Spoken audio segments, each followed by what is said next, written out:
आइए बहन जी। ओम ओम। मेरी आवाज आ रही है? जी आवाज आ रही थी। ओम।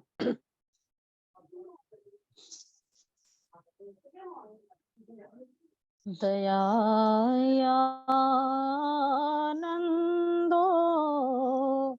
विलसति परः स्वात्मविदितः सरस्वत्यस्याग्रे निवसति हिताहेष शरणा इयं ख्यातिर्यस्य प्रतत सुगुणा वेदमननास्त्यनेनेदं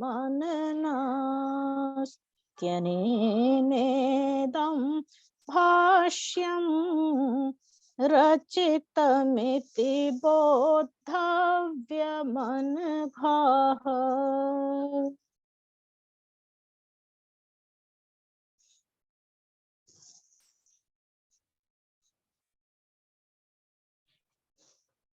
इस बृहत कार्यक्रम के प्रमुख मेरुदंड स्वरूप माननीय लखनलाल जी आर्य, आपके इस पुरुषार्थ के प्रति अन्यान्य समर्पित सभी समस्त श्रेष्ठ आर्यगण मुनि जी, मुझसे पूर्व अपने वक्तव्य को रख रहे माननीय व्यास नंदन शास्त्री जी, आर्य जगत के महोपदेशक, इस सभा में समुपस्थित समस्त आर्यगण, स्नेहमयी मातृशक्ति, इसी के साथ मेरी संध्या के उपक्रम में विगत 2.5 वर्षों से लगातार स्वाध्याय संध्या के संदोहन में निरत समस्त मातृशक्ति एवं आर्यगण जो उस समुदाय से मुझे यहाँ पर भी सुनने के लिए आए हुए हैं। आज का जो विषय है महर्षि दयानंद की चिंतन धारा।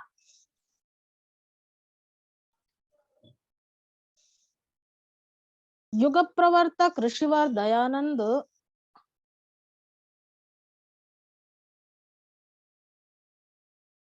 एक ऐसा विचार है, एक ऐसी क्रांति है, एक ऐसा आंदोलन है जिसके चिंतन धारा को बड़ी गहनता और गंभीरता से समझने की, विचार करने की और उस पथ का अनुसरण करने की हमें आवश्यकता है। आर्य समाज के संस्थापक युग प्रवर्तक ऋषिवर दयानंद की चिंतन धारा को समझने के लिए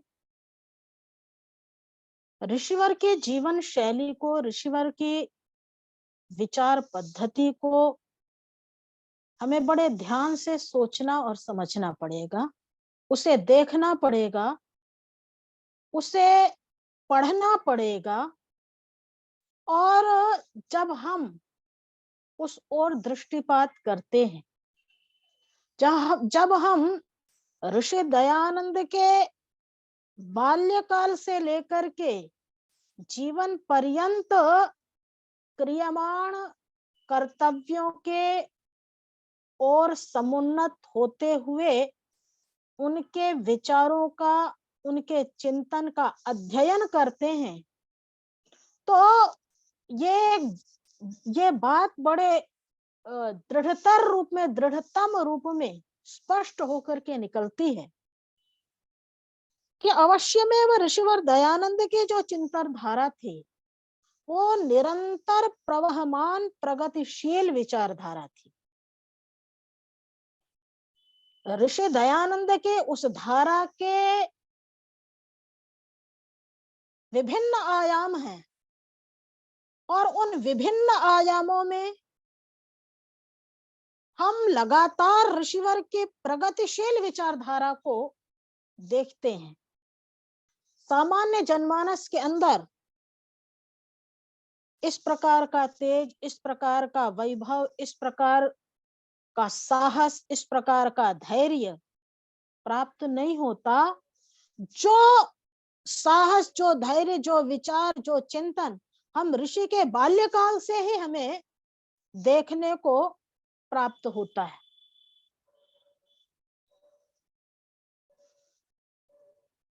ऋषि के जीवन के जो प्रथम घटनाएं हैं, शिवरात्रि की घटना है, बहन का ना रहने की घटना है, चाचा के स्वर्ग गमन की घटना है। इन बाल्यकाल के 14-15 वर्ष की आयु में ये जो घटित घटनाएं हैं, वो घटनाएं ही ऋषि के जीवन के चिंतन धारा की ओर हमें ध्यानाकर्षित करती हैं।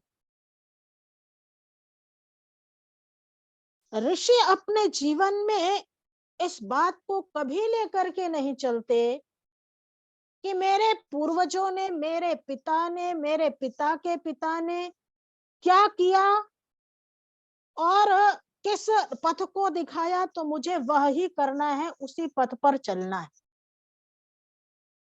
औदिच्य सामवेदीय ब्राह्मण कुल में उत्पन्न मूल शंकर, आप सबको ज्ञात होगा कि ऋषिवर औदिच्य सामवेदीय ब्राह्मण थे।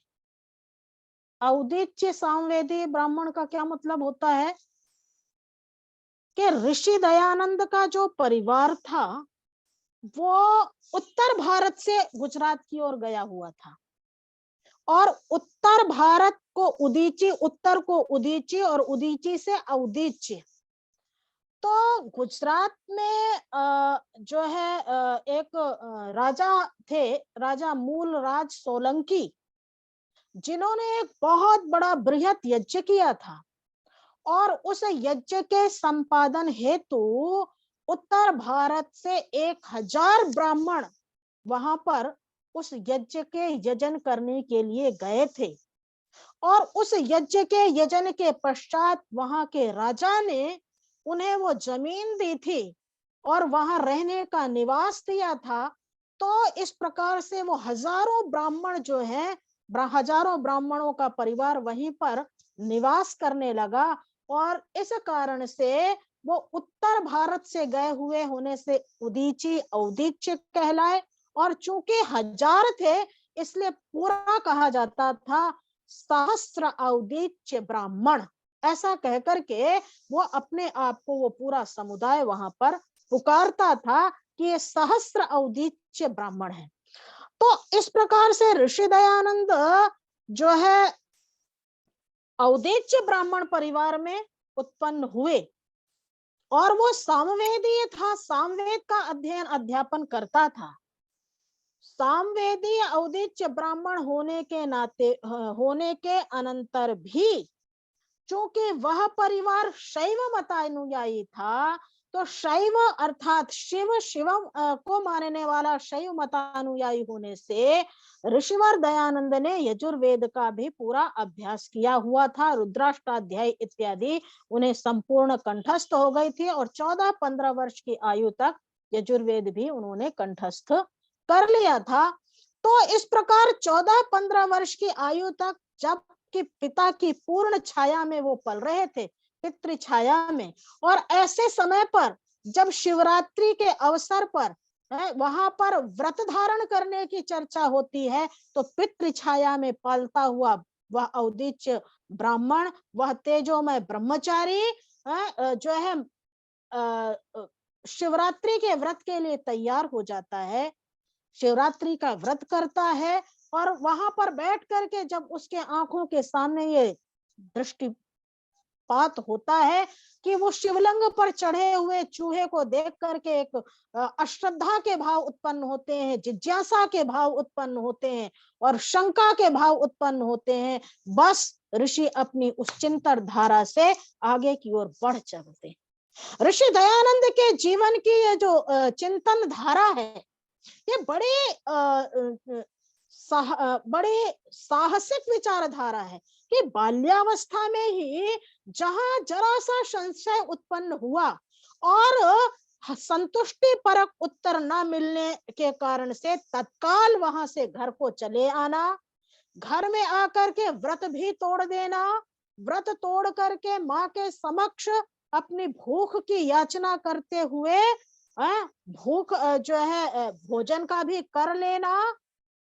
ये हमें दर्शाता है कि वहां पर ऋषि दयानंद की चिंतन धारा में न पिता का भय दिखा, न परंपरा के हनन का भय दिखा, न किसी पाप और पुण्य का भय दिखा। ऋषि की चिंतन धारा में एक वो जिज्ञासा उठी कि संपूर्ण ब्रह्मांड का अधिपति जो शिव है वो इस प्रकार का शिव नहीं हो सकता और उस शिव की, उस सच्चे शिव की खोज मुझे करनी। तो इस प्रकार से बाल्यावस्था से ही उस चिंतन धारा को जब हम देखना आरंभ करते और घर से जाने के पश्चात ऋषि दयानंद आगे की ओर बढ़ते जाते हैं। उन्होंने कभी भी इस रूप में उस बेल से अपने को जोड़ करके नहीं रखा कि मेरी पारंपरिक बेल क्या है, मेरी पारंपरिक बेल जो है उससे हम विच्छिन्न होने पर क्या पाप और पुण्य के हम प्रतिभागी बनेंगे, ऐसा कभी उनके जीवन में नहीं आया है। स्वामी पूर्णानंद जी से आगे चल करके उन्होंने क्या ली, सन्यास की दीक्षा ली। उनके जीवन में हमें लगातार देखने को मिलता है। सन्यास से दीक्षित होने के बाद स्वामी ब्रह्मानंद व अन्य सन्यासियों के द्वारा बड़ोदरा में स्वामी महर्षि दयानंद जी ने अद्वैत वेदांत मत का अनुसरण किया। वहां पर जो है उन्होंने अद्वैत मत को स्वीकार करते हुए उसका अध्ययन किया, उसका चिंतन किया। वहां पर वेदांत सार, वेदांत परिभाषा इत्यादि ग्रंथों को पढ़ा और अद्वैत मत को जाना, उस पर श्रद्धा रखी। लेकिन जब उससे आगे बढ़े, जब वेद वेदांगों का अनुशीलन किया, तो ऋषि को समझ में आ गया कि नहीं, अद्वैत नहीं है, जीव और ब्रह्म एक नहीं है, जीव और ब्रह्म अलग अलग सत्ताएं हैं। जब वेद के द्वारा उन्हें वो प्रतिपादन होता हुआ दिखा, तो तत्काल अद्वैत मत जिसको उन्होंने पढ़ा था, जिसको उन्होंने सीखा था, उसको भी छोड़ दिया। तो ऋषि दयानंद जहां कहीं भी जाते हैं और उस विचारधारा को पढ़ते हैं और अंततो गत्वा जब वहां पर जरा सा भी संशय उत्पन्न होता है और संशय उत्पन्न होने के पश्चात वो उसे वेदादि सत्य सिद्धांत से समन्वित संयुक्त नहीं देखते, तो उसे तत्काल त्याग करके क्या करते हैं, आगे की ओर बढ़ जाते हैं, आगे की ओर गतिशील हो जाते हैं। हम ऋषि दयानंद के जीवन में कई बार देखते हैं, ऋषि दयानंद ने हरिद्वार में पाखंड खंडिनी पताका गाड़ी, विरजानंद के कुक्षी में बैठ करके व्याकरण का अध्ययन किया, उसके बाद 2 वर्ष तक वेदों का अनुशीलन किया और जब हरिद्वार में कुंभ मेला आयोजित होता है, वहां ऋषिवर दयानंद 1867 ईस्वी में पाखंड खंडिनी पताका गाड़ते हैं और वहां पर पाखंड खंडिनी पताका गाड़ने के पश्चात ऋषि देखते हैं कि इस क्रिया के द्वारा मेरे इस पाखंड खंडिनी पताका के गाड़ने के बाद भी इस जनमानस में उस प्रकार का कोई भी नई चेतना का उद्भव नहीं हो रहा, नई दृष्टि मुझे वहां पर कोई दिखाई नहीं देती। जहां इस प्रकार के नाना प्रकार के सांप्रदायिक क्रियाकलाप हो रहे हैं, उन सांप्रदायिक लोगों के मध्य इस क्रिया का किसी भी प्रकार का कोई असर नहीं होता। तो ऋषि दयानंद फिर क्या होता है कि तत्काल जो है पुनः विचार करते हैं, एक बार निराश होते हैं और अपनी कुटिया में बैठ करके फिर विचारधारा को आगे बढ़ाते हैं, अपनी चिंतन धारा को आगे बढ़ाते हुए तब ऋषि दयानंद निर्णय लेते हैं कि इस प्रकार से कार्य नहीं हो सकता, तो चलो हम गंगा तट पर चलते हुए, गंगा के किनारे किनारे चलते हुए वहां पर वेदों का प्रचार प्रसार करते हैं, लोगों को समझाने का प्रयास करते हैं, गंगा तट पर वैदिक धर्म के यथार्थ स्वरूप का हम बोध कराते हैं जो है, और इस प्रकार से उधर की ओर गतिशील हो जाते हैं। ऐसा नहीं है कि पाखंड खंडिनी पताका उन्होंने गाड़ी तो वहीं पर वो स्थिर हो गए, नहीं, वो फिर प्रगतिशील होकर के आगे की ओर बढ़ते हैं कि गंगा तट पे हम किस प्रकार से वेदों का मुझे क्या करना है, प्रचार करना है, प्रसार करना है, वहां पर आगे की ओर बढ़ जाते हैं।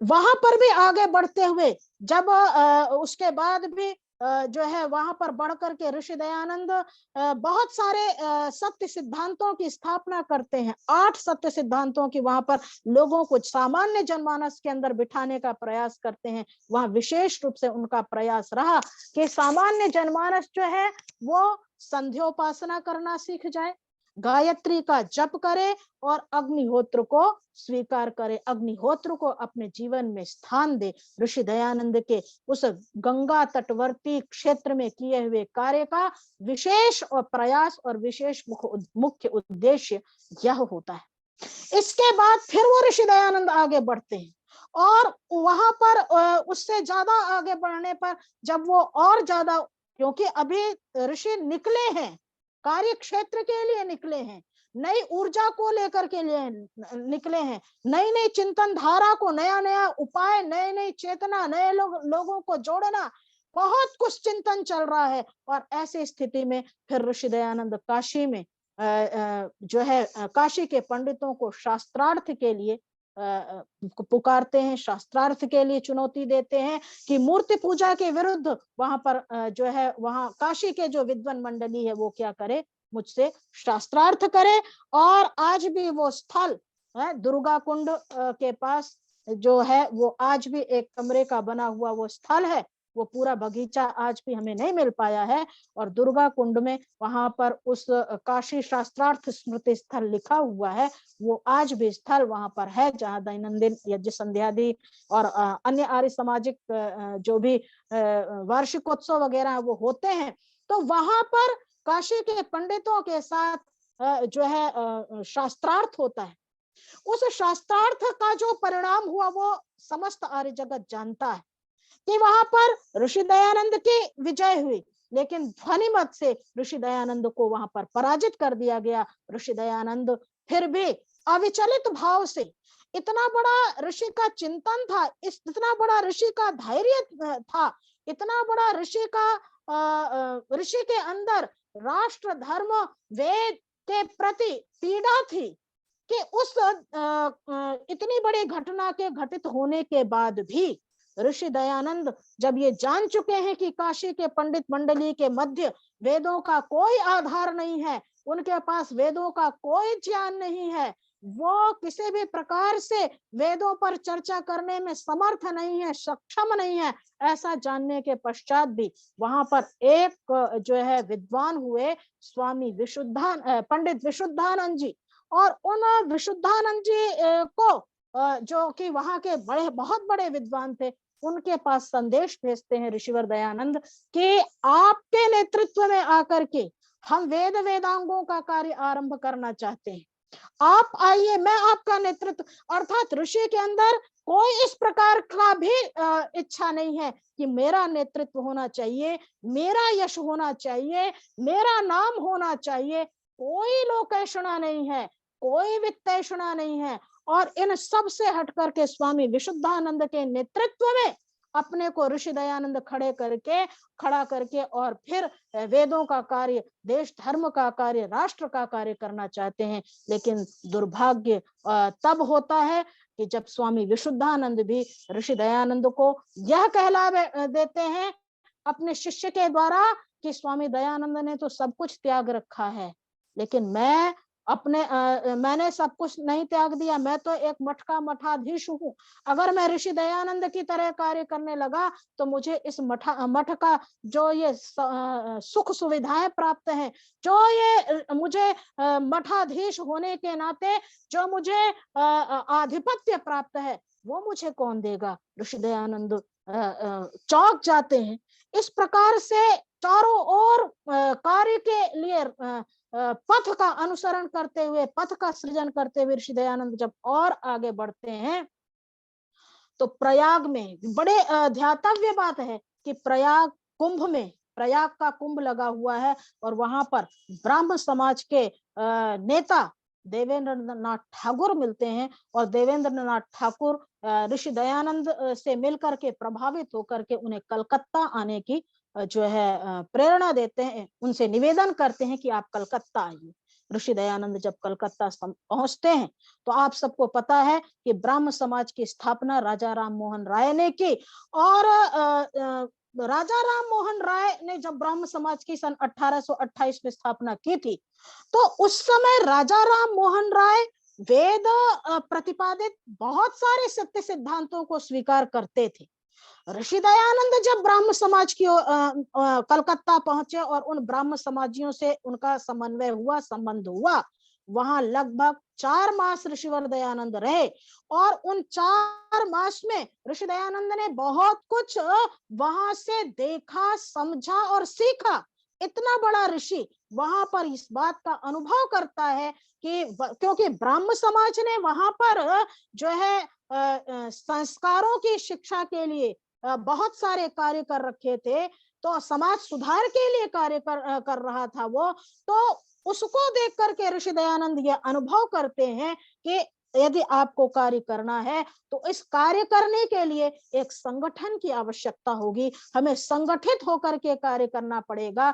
यद्यपि ब्राह्म समाज और आर्य समाज में बहुत सारे सिद्धांत ऐसे थे जो एकेश्वरवाद की स्थापना है, अवतारवाद का खंडन है, तो इस प्रकार के कुछ ऐसे सिद्धांत थे जो मिलते थे और जिनके कारण से ऋषि दयानंद और ब्राह्म समाज एक विचारधारा पर आते थे। लेकिन जब ऋषि ने और ज्यादा चिंतन किया, उसे और देखा, तो राजा राम मोहन राय के समय पर जो ब्राह्म समाज वेद का अनुयायी था, वेदानुसार थोड़ा बहुत चलता था, वो ब्राह्म समाज देवेंद्र नाथ ठाकुर और केशव चंद्र सेन के समय तक वो जो है उस वेद से काफी दूर हो चुका था। यज्ञोपवीत का वो खंडन करने लगे थे, अग्निहोत्र को मूर्ति पूजा के अंतर्गत लाने लगे थे, अन्य भी ईसाइयों के बहुत सारे जो है सिद्धांतों को वो उस ब्राह्म समाज में समन्वित करने लगे थे।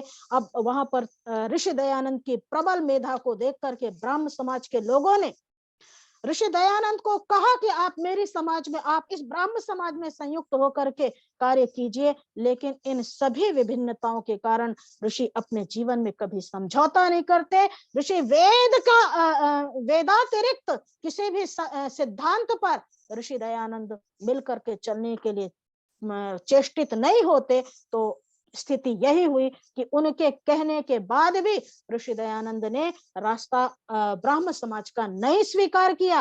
और ऐसा भी नहीं है जो ऋषि कहते हैं यान्यस्माकं सुचरितानि तानि त्वयोपास्यानि नो इतराणि, जो आदेश जो संदेश हमें ऋषि देते हैं उसे अपने जीवन में भी उतारते हैं। हमने ये देखा वहां कोई अहम भाव नहीं है, वहां कोई जो है ऐसा भाव नहीं है कि मैं ऐसा करता हूं तो ऐसा ही रहेगा। हम ऋषि दयानंद के जीवन को जब पढ़ते हैं तो वहां पर ऋषि दयानंद के व्याख्यान को, ऋषि दयानंद के वक्तृत्व का श्रवण करते हुए लोग जो है जुड़ने लगे, वहां की सुशिक्षित महिलाएं एकत्रित होने लगी। और उस समय ऋषि दयानंद अपने जीवन काल में जो है जब से निकले कौपीन वस्त्रधारी थे, जब महिलाओं का आगमन होने लगा, पर्दा प्रथा थी वहां पर, और केशव चंद्र सेन ने जब ऋषिवर को जो वहां पर उन्हें ऋषि दयानंद को इस बात के लिए कहा कि भाई आप अगर पूर्ण वस्त्र पहने तो अच्छा रहेगा, ऋषि ने उसे स्वीकार कर लिया और ऋषि पूर्ण वस्त्र पहन करके आने लगे। कोई उनके साथ पूर्वाग्रह का भाव नहीं है। जहां पर अच्छा दिख रहा है, जहां पर चिंतन की धारा उत्थान की ओर हो रही है, ऋषि उसे स्वीकार कर लेते हैं। और ब्राह्म समाज की तो एक और चूंकि प्रसंग चल रहा है तो स्मरण आ गया कि एक समय जब ऋषि दयानंद ने दिल्ली में जो है पंडितों की सभा की चर्चा करेंगे, तो वहां पर ब्राह्म समाज के कुछ अनुयायियों ने ऋषि दयानंद वो ये समझा कि ये मेरे साथ मिलकर के कार्य कर सकता है, जो कि पंजाब से आए हुए थे। तो उन्होंने ऋषि दयानंद को आमंत्रित किया कि आप मेरे पंजाब में आकर के और वहां पर वेद का प्रचार कीजिए। ऋषि दयानंद ने उसे स्वीकार किया। वो ब्राह्म समाज को के उन श्रेष्ठ गणों के आह्वान पर, उनके निवेदन पर पंजाब पहुंचे। पंजाब पहुंचने पर उन्होंने सोचा था कि ऋषि दयानंद हमारे ब्राह्मण समाज के अनुसार ही कार्य करेंगे, तो उन्होंने ऋषि दयानंद का बड़े दिल खोल करके उनके रहने की व्यवस्था की, उनका आतिथ्य किया, उनको सब कुछ दिया। लेकिन ऋषि दयानंद जो एक परमात्मा विश्वासी थे, जो जीवन में कभी किसी से भयभीत नहीं हुए, किसी भी ऐषणा से संयुक्त नहीं हुए, वह ऋषि उस ब्राह्म समाज के लोगों के द्वारा आतिथ्य स्वीकार करने के पश्चात भी वहां पर जाकर के भी उसने जो बात कही, वो कौन सी बात थी? वो वेदानुमोदित बात थी, वो वेदानुसरण की बात थी। और जब ब्राह्म समाज के लोगों ने इसको देखा तो उन्होंने विचार किया कि मैंने इनको बुलाया था और इसलिए बुलाया था कि ये मेरे समाज से संबद्ध होकर के बात करेंगे,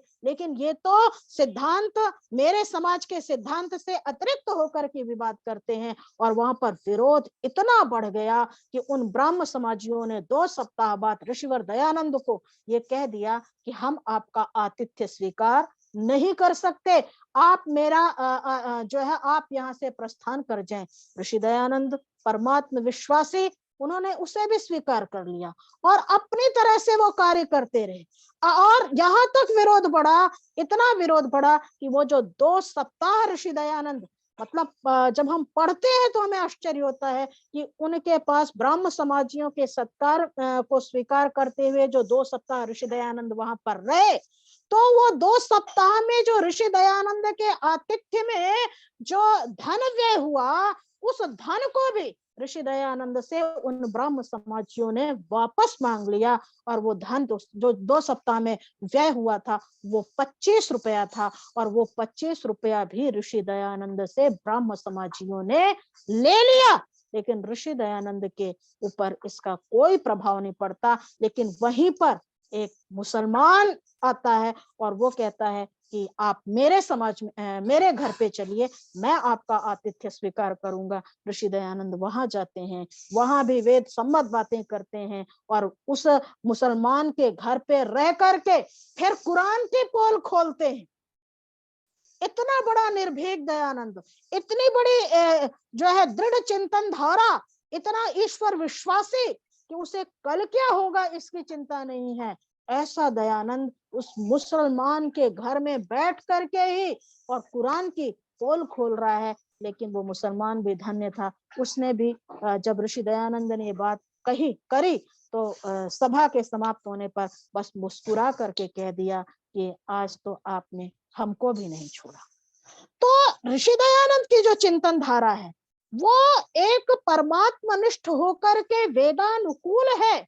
चाहे कुछ भी हो जाए, चाहे कैसा भी हो जाए, हमें उस वेदाज्ञा से बाहर हट करके नहीं चलना है, मुझे उस वेदाज्ञा के अनुकूल चलना है। कितनी भी प्रतिकूल परिस्थितियां हो जाए, हमें उन प्रतिकूल परिस्थितियों से किंचित मात्र भी नहीं घबराना है और विचारों का, क्रियाओं का और हमें पथ का निरंतर जो है अन्वेषण करना है, उसकी ओर बढ़ते जाना है। ये जो एक चिंतन है, ये जो एक ऊर्जा है, ये जो एक तेज है, वो उस अद्भुत ऋषि दयानंद के समीप ही हमें प्राप्त होती है। अन्य भी ऋषि दयानंद जब बंबई गए, वहां पर आर्य समाज के संगठन के ऐसी स्थापना करने की कोई ऋषि की योजना नहीं थी, लेकिन उनके भक्तों का कथन हुआ कि आपको एक संगठन करना चाहिए। तो ऋषि ने कहा कि अगर मैं संगठन कर रहा हूं और संगठन करने के पश्चात अगर इसको नहीं ठीक चलाया तो गड़बड़ाध्याय हो जाएगा है, और इसलिए इसको ठीक से चलाना। आर्य समाज की स्थापना की, पारसी के घर पे जो है स्थापना की। आर्य समाज की स्थापना करने के बाद 28 नियम बनाए, और वहां पर भी ऋषि दयानंद ने ना कोई पद लिया, ना कोई अन्य जो है कुछ किया। सामान्य जो उनकी कॉपी थी उसमें सामान्य सदस्य के रूप में 31वें नंबर पर, 30वें नंबर पर अपना हस्ताक्षर करते हैं, जो आज भी वहां पर हमें प्राप्त होता है। तो जब ऋषि ये देखते हैं कि आगे बढ़ने के लिए हमें ये करना है, तो ऋषि जो उचित हमें दिखता है, वेदानुकूल दिखता है, उसे ऋषि दयानंद स्वीकार कर लेते हैं, आर्य समाज की स्थापना करते हैं। आर्य समाज की स्थापना करके इसी तरह से दयानंद दिल्ली में हमें दिखाई देते हैं। सन 1877 की बात है, जनवरी मास में, जब भारत के वायसराय लॉर्ड लिटन ने एक जो है राजसी दरबार का आयोजन किया। ऋषि दयानंद न केवल जो है आध्यात्मिक पक्ष का सन्यासी है, ऋषि ने अपने जीवन में आध्यात्मिक पक्ष को उठाया, ऋषि ने अपने जीवन में गोरक्षा के पक्ष को उठाया, ऋषि ने अपने जीवन में जो है राष्ट्र संवर्धन की बात को उठाया, ऋषि ने अपने जीवन में राष्ट्र की आर्थिक समृद्धि के कारण को उठाया। ऐसा कोई पक्ष नहीं दिखाई देता जहां पर ऋषि हमें खड़े हुए नहीं दिखाई देते। एक धर्माचार्य के रूप में हमें ऋषि दयानंद दिखाई देते हैं, एक समाज सुधारक के रूप में ऋषि दयानंद दिखाई देते हैं, एक राष्ट्र के सम्मान्य नेता के रूप में हमें ऋषि दयानंद दिखाई देते हैं। तो जब 1877 में वायसराय लॉर्ड लिटन के द्वारा दिल्ली में राजसी दरबार का आयोजन हुआ, और उस राजसी दरबार का मुख्य उद्देश्य क्या था कि रानी विक्टोरिया को भारत का साम्राज्य स्वीकार किया जाए, उसको यह पद दिया जाए। तो ऐसा राजसी दरबार में जितने भी भारतवर्ष के मुख्य धनाढ्य लोग थे, जितने अंग्रेजी शासन के अधीन जितने राजा लोग थे, उन सबको वहां पर बुलाया गया, और ऋषि वहां भी पहुंचता है, और ऋषि वहां पर पहुंच करके जितने भी राजागण हैं उनसे चर्चा करते हैं ऋषि, और उनसे चर्चा करने के बाद उन्हें उन सबको राष्ट्र के लिए कार्य करने की वहां पर ऋषि दयानंद हमें प्रेरणा करते हुए दिखाई देते हैं। राष्ट्र के लिए समर्पित होने के लिए ऋषि दयानंद हमें वहां पर दिखाई देते हैं। तो इस प्रकार से राष्ट्र के लिए जो उनकी चिंतन धारा थी, आगे हम और जगह पढ़ते हैं, जब उदयपुर और शाहपुर में ऋषि दयानंद हमें मिलते हैं, तो वहां पर उदयपुर शाहपुर के राजाओं को सैनिक स्कूल की स्थापना की व्यवस्था प्रेरणा देते हैं, और वो सैनिक स्कूल के स्थापना का कार्य वहां पर प्रारंभ होना होता है, एक योजना बन गई होती है। लेकिन दुर्भाग्य से इस ब्रिटिश सरकार को वो सूचना मिल जाती है, और उसके अधीन जो होता है वो उस कार्य को करने में समर्थ नहीं हो पाता, तो वो कार्य नहीं हो पाया। लेकिन ऋषि वहां पर भी क्या करते हैं, हमें प्रेरित करते हैं कि हमारे राष्ट्र को अगर सुरक्षित करना है तो शस्त्रेण रक्षिते राष्ट्रे शास्त्र चर्चा प्रवर्तते। जब राष्ट्र शस्त्र से रक्षित होगा तभी शास्त्र की चर्चा हो सकेगी। तो सैनिक स्कूल की स्थापना की चर्चा करते हैं ऋषिवर दयानंद। तो ऋषि दयानंद के जीवन के संपूर्ण परिदृश्य को जब देखें, और उस परिदृश्य के लिए ऋषि ने किस किस प्रकार से किन किन पथों को अभिसिंचित किया, और किस प्रकार से अपनी ही अहम मान्यता को कभी उनके जीवन में नहीं देखा, उनके भक्तों ने लोकहित के लिए या ऋषि के सिद्धांत की स्थापना के लिए, वेद का जो प्रतिपादन ऋषि करते थे उसके दृढ़ स्थापना के लिए जिन सुझावों को दिया, ऋषि उसे बड़े विचार के साथ स्वीकार करते हैं। ऋषि दयानंद अपना वेद भाष्य लिख सके क्योंकि वेदार्थ ऋषि दयानंद का सभी उपदेशों में लोग श्रवण कर रहे थे, लेकिन ऋषि दयानंद के हाथ का वेदार्थ किसी को प्राप्त नहीं था। तो ऐसे समय पर मराठी के एक कुशल लेखक और जो है बंबई के गवर्नर काउंसिल के सदस्य पंडित गोपाल राव हरि देशमुख जी ने स्वामी जी को ये बात कही कि आपको अपना वेद भाष्य लिखना चाहिए, आपको अपना वेद भाष्य रखना चाहिए सामने। ऋषि दयानंद ने उसे स्वीकार कर लिया और वेद भाष्य के कार्य में लग गए। इधर यजुर्वेद का भाष्य कर रहे थे, उधर ऋग्वेद का भाष्य कर रहे थे, दोनों वेदों का भाष्य एक साथ चल रहा था। यजुर्वेद 40 अध्याय हैं, यजुर्वेद पूर्ण हो गया था, लेकिन ऋग्वेद नहीं पूर्ण हो सका। 7वें मंडल के 61वें सूक्त के केवल 2 मंत्रों का जो है लेखन कर पाए। इसी प्रकार से जो है उधर सत्यार्थ प्रकाश के लेखन का कार्य चल रहा था, उधर राजाओं को शिक्षित करने का, राजाओं को पढ़ने पढ़ाने का कार्य चल रहा था। बड़ा ऋषि के जीवन का दर्शन देखते हैं तो समझ में आता है कि कितने कार्यों में एक साथ संलग्न थे वह ऋषि है। राजा महाराजा उसके पास पढ़ने के लिए आ रहे थे और वहां पर वो मनुस्मृति को पढ़ा रहे थे, राज व्यवस्था को वो राजाओं को पढ़ा रहे थे। इस प्रकार से चाहे वो संपूर्ण आयामों को न केवल अध्यात्म के रूप में ऋषि दयानंद हमारे चिंतन धारा में दिखाई देते हैं, अपितु ऋषि दयानंद चाहे वो अध्यात्म से संबंध हो, चाहे नारी जगत से संबंध हो, चाहे पशुओं से संबंध हो, चाहे हिंदी भाषा से संबंध हो। जिस समय हिंदी भाषा की बात हुई कि हमारे राष्ट्र के जो है भाषा वो कैसे क्या स्वीकृत होनी चाहिए, पठन पाठन की भाषा क्या होनी चाहिए, ऋषि दयानंद ने उस समय जबकि संपूर्ण राष्ट्र में हंटर कमीशन आया और उस हंटर कमीशन के द्वारा सर्वे कराया जा रहा था कि यहाँ के लोग क्या स्वीकार करते हैं, कि उनके पठन पाठन की भाषा कौन सी होनी चाहिए है। तो ऋषि दयानंद समस्त उस समय की बनी हुई आर्य समाजों में ये पत्र लिख लिख करके भेजते हैं कि आप सभी यथा सुविधा अधिकाधिक संख्या में हंटर कमीशन के सामने साक्षी देने के लिए तैयार हो कि हिंदी भाषा ही हमें स्वीकृत है, हिंदी भाषा ही हमारे व्यवहार की पठन पाठन की भाषा होनी चाहिए।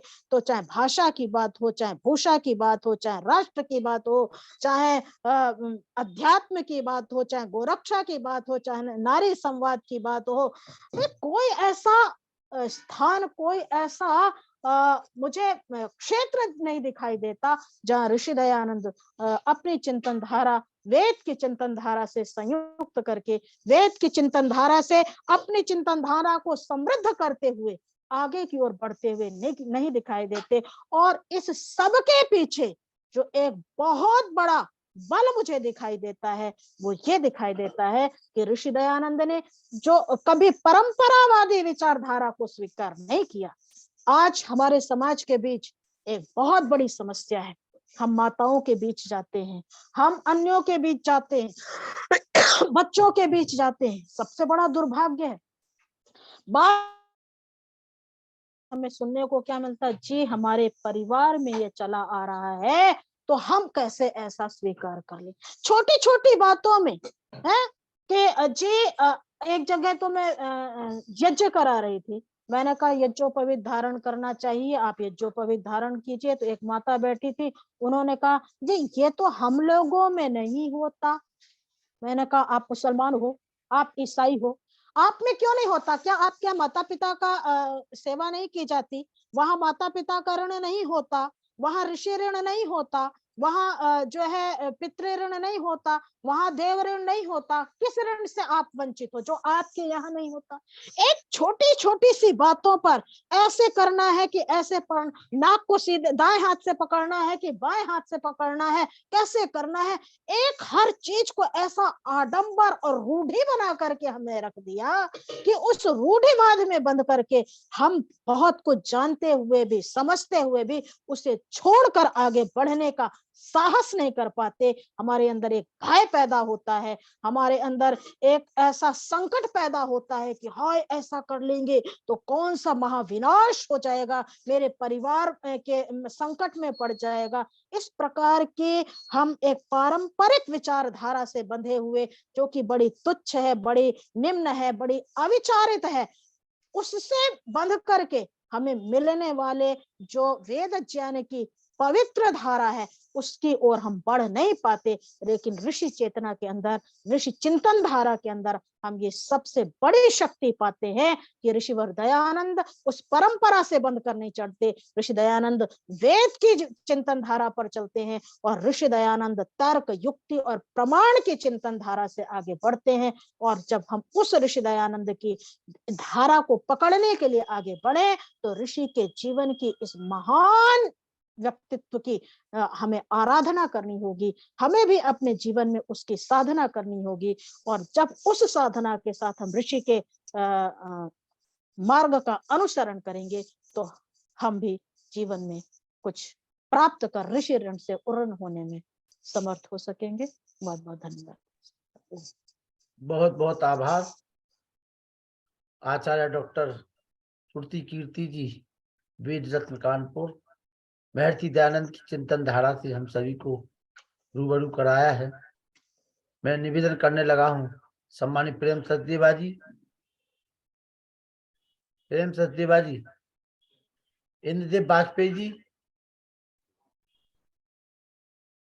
माता चंद्रकांता गिरा जी।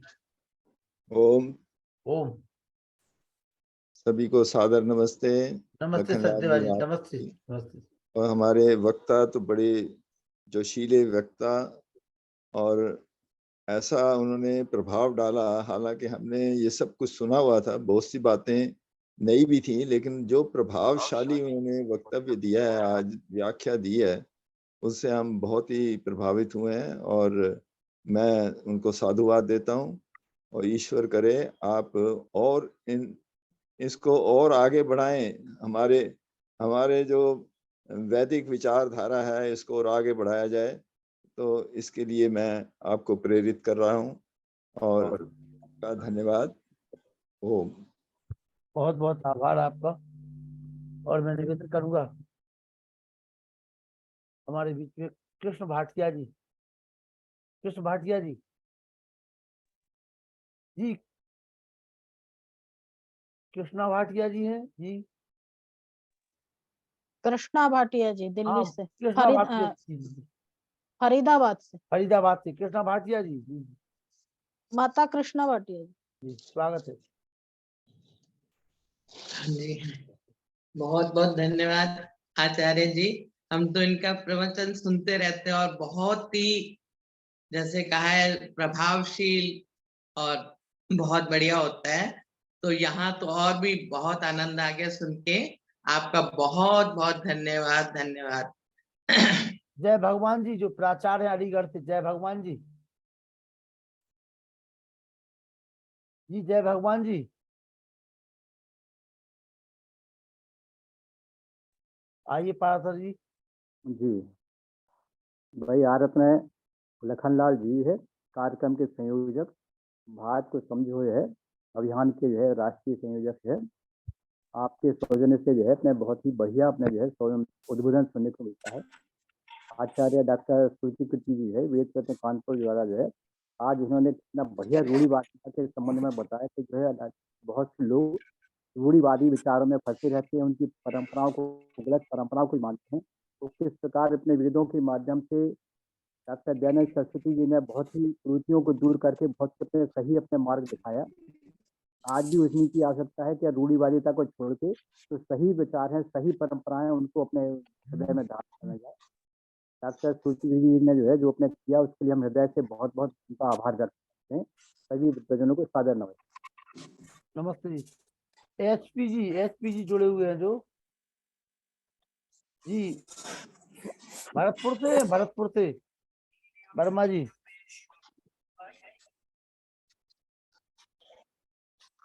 जी भाई तरीकों में बात कर रहे हैं।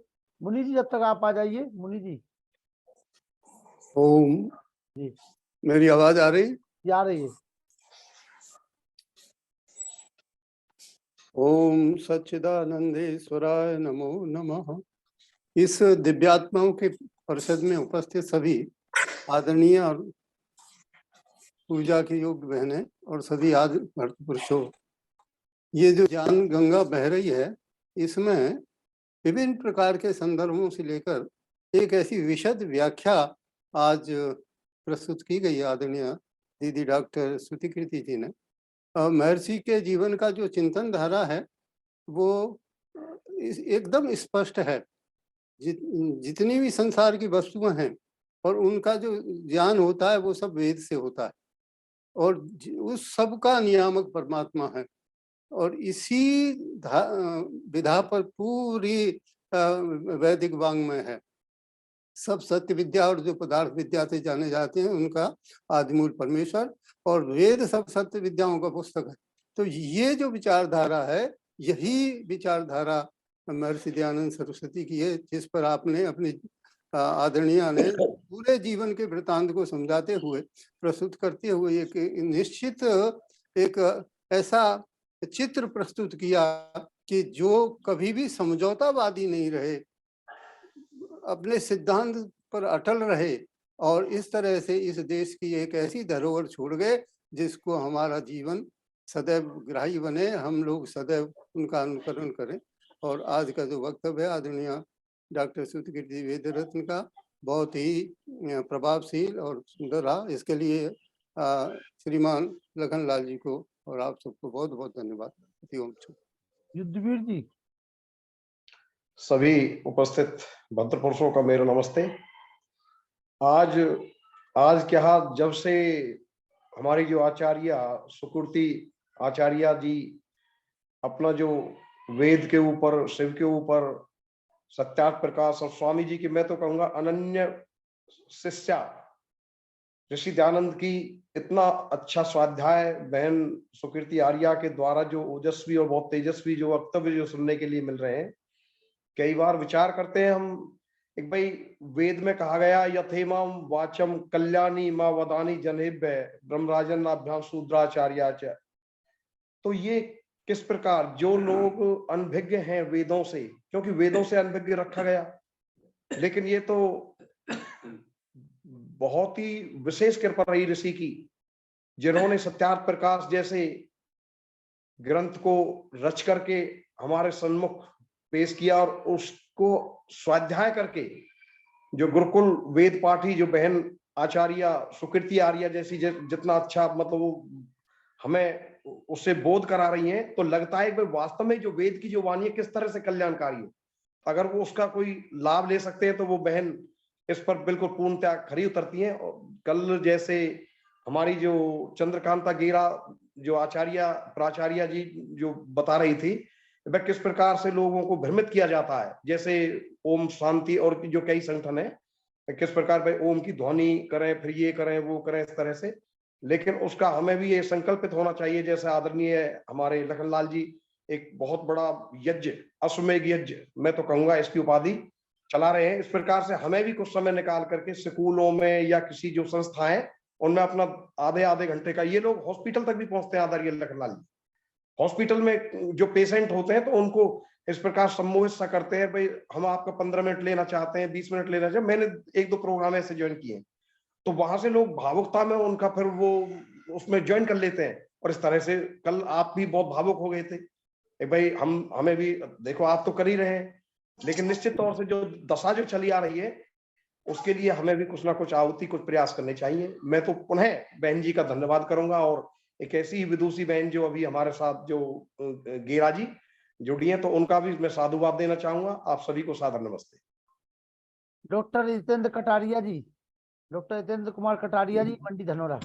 नमस्ते जी, नमस्ते सभी को। नमस्ते जी, आइए।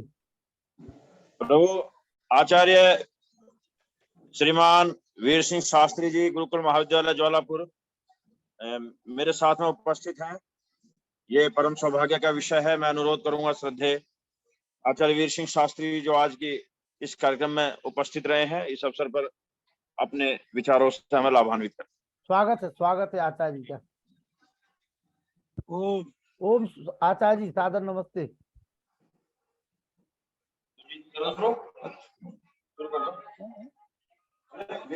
बोलो। ओम स्वस्ति न इंद्रो वृद्धश्रवाः स्वस्ति नः पूषा विश्ववेदाः स्वस्ति नस्तारक्षोष्टनेमिः स्वस्ति नो बृहस्पतिर्दधातु ओम भद्रं कर्णेभिः देवा भद्रं पश्येभिर्यत्राः स्थिरैरङ्गैस्तुष्टवान् स्वस्तनूभिर्व्यसेमहि देवहितं यदायुः। आज की इस पवित्र वेला पर उपस्थित आज हम देखते हैं समाज में कि सामाजिक मूल्यों का अवहेलना होते हुए जीवन के सिद्धांतों का लोग अनुपालन नहीं कर रहे। जो वेद पारायण कर्म है वो हम धीरे धीरे छोड़ रहे हैं। जो ऋषि मुनियों का मार्ग है उसको हम धीरे धीरे छोड़ते चले जा रहे हैं। आज बड़े दुख का विषय है कि आडंबरी लोग अपने कार्य में सफल हो रहे हैं और जो सिद्धांतिक लोग हैं वेद विज्ञान के आधार पर कार्य है वो धीरे धीरे शिथिल हो रहा है। आज वेद के अनुकूल जो अवधारणाएं थी, ऋषि कुल की परंपराएं, गुरुकुल की परंपराएं, गुरुकुल का धीरे धीरे क्षय हो रहा है और जो अंग्रेजी के स्कूल हैं, शिक्षण संस्थाएं हैं, उनका प्रादुर्भाव हो रहा है। आज जो चिकित्सक हैं वो मनमानी फीस ले रहे हैं। जो विद्यालय हैं अंग्रेजी के वो भी मनमानी फीस ले रहे हैं। सरकार का इस पर कोई अंकुश नहीं है, न डॉक्टरों पर है न विद्यालयों पर है। और इसलिए वेद में कहा है उपहावरे गिरिणाम संगमे नदीनाम धिया विप्रो जायता। यदि राष्ट्र को उन्नति की तरफ ले जाना चाहते हैं, राष्ट्र को उन्नति के पथ पर ले जाना चाहते हैं तो गुरुकुलों की भरमार होनी चाहिए। जो हमारी जो पर्वतीय भूमि है उस पे गुरुकुल खुले, नदियों के किनारे खुले, नदियों के संगम में गुरुकुल खुले। बेटियों जो पुत्रियों का गुरुकुल है, बेटियों का गुरुकुल है, वो ऐसे भी गुरुकुल खुले, लड़कों के गुरुकुल खुले जिसमें हमारे वैधानिक रूप से हमारी एक नई जागृति पैदा हो, राष्ट्र के अंदर नया सृजन हो और शिक्षा के अनेक प्रकार के आयाम तैयार हों और भारत के शीर्ष पदों पर वेद के मानने वाले, वेद के जानने वाले लोग उपस्थित बड़े बड़े पदों को पर आसीन हों।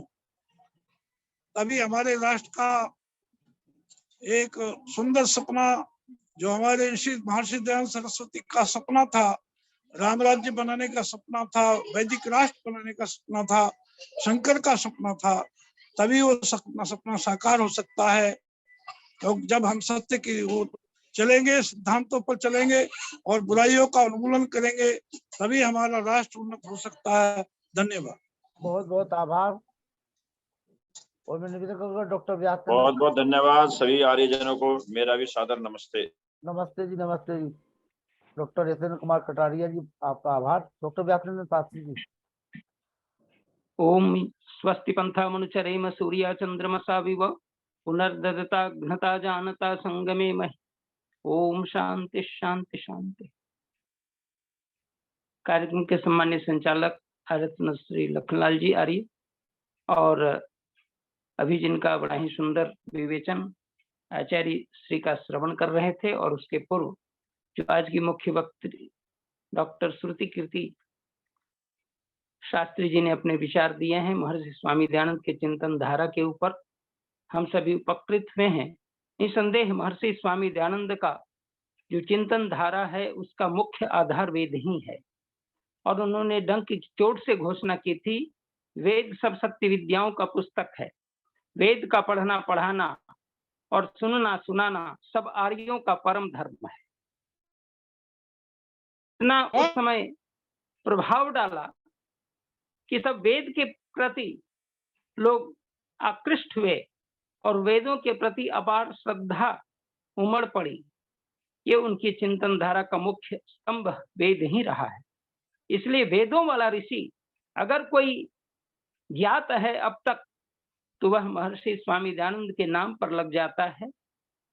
इसलिए महर्षि स्वामी दयानंद का चिंतन वेदों के प्रचार प्रसार के साथ अभी जो आचार्य जी ने गुरुकुल आदि खोलने की व्यवस्था, आर्ष व्यवस्था को सुरक्षित करने की व्यवस्था, ये सब कुछ आज बहुत बड़ा काम हम लोग के ऊपर ऋषिवर छोड़ गए हैं। बहुत सारे काम तो हो रहे हैं, लेकिन अभी और भी काम होना है।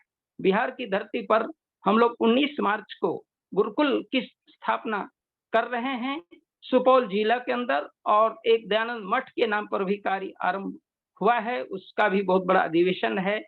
जो दीनानगर में स्वामी शरवानंद जी महाराज जी ने एक मठ खोला था, और उनके शिष्य परंपरा में आदरणीय आचार्य स्वामी सदानंद जी ने भी बिहार में आकर के उस स्थल को चलाया। उसका भी बहुत बड़ा कार्य हो रहा है, और साथ ही उसका भी आयोजन होगा। इस ढंग से बड़े बड़े कार्य चल रहे हैं, और हर जगह वेद और धर्म का प्रचार हो, इसके लिए बहुत बड़ी आवश्यकता है। हम सब जागरूक बने। यो जागरतम ऋचम कामयन्ते, जो व्यक्ति जागता है ऋचाएं उसी को वर्ण करती। इसलिए महर्षि स्वामी दयानंद का चिंतन का मुख्य आधार वेद रहा, और निसंदेह महर्षि दयानंद सरस्वती ने डिंडिम ध्वनि से घोषणा की थी, वेदों की ओर लौटो, क्योंकि बिना वेदों के लौटे हमारा कल्याण संभव नहीं है। इसलिए उन्होंने अपनी संपूर्ण मान्यता को त्रैतवाद में स्थिर कर दिया। हालांकि उस समय एक एक महारथी, जिसमें अद्वैतवाद स्वामी शंकराचार्य का चल रहा था, द्वैतवादी, अद्वैतवादी, ये खास विशिष्टाद्वैतवादी रामानुजाचार्य का था। इन समस्त वामनाचार्य का द्वैतवाद था, वल्लभाचार्य का द्वैताद्वैत था। इस प्रकार से निम्बार्काचार्य का मत था अलग। तो इस प्रकार से विभिन्न मत थे। इन समस्त मतों का आधार था प्रस्थान त्रयी, जो मैंने कल कहा था। उनका आधार का मुख्य लक्ष्य था उपनिषद, गीता और वेदांत दर्शन। महर्षि स्वामी दयानंद ने ठीक उसको पलट के कहा कि नहीं, मेरा आधार वेदत्रयी होना चाहिए, और ऋक यजु साम पर मुख्य आधार लेते हुए और वेद के ज्ञान को 4 मानते हुए वेदत्रयी इसलिए कहा कि वेद की जो ऋचाएं लिखी जाती हैं वो त्रयी के रूप में है।